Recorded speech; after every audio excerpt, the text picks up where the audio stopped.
बीडमध्ये रात्री मोठा राडा, दीपक देशमुखांचा नगर परिषद कर्मचाऱ्यांवर गंभीर आरोप, कार्यकर्त्यांची घोषणाबाजी आणि पोलिसांचा लाठीचार्ज.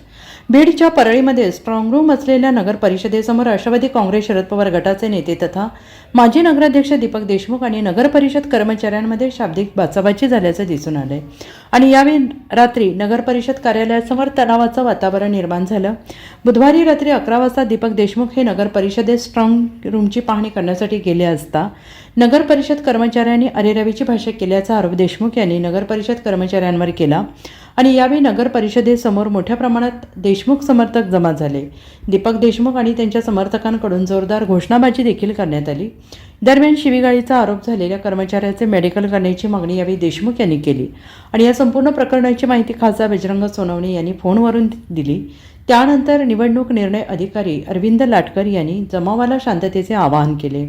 दरम्यान पोलिसांनी परिस्थिती नियंत्रणाबाहेर जाऊ नये याकरिता गेट बाहेर उभ्या असलेल्या जमावावर सौम्य लाठीमार केला.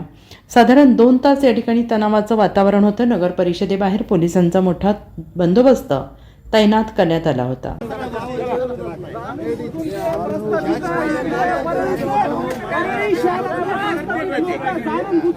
माणूस एक नगरपालिकेचा अधिकारी मध्ये बसलाय म्हणून हे सगळा प्रकार चालू आहे. उत्तर द्या ना, आम्ही सहमत करू. पक्षाचा विषय नाही, तुमच्या पक्षाचा.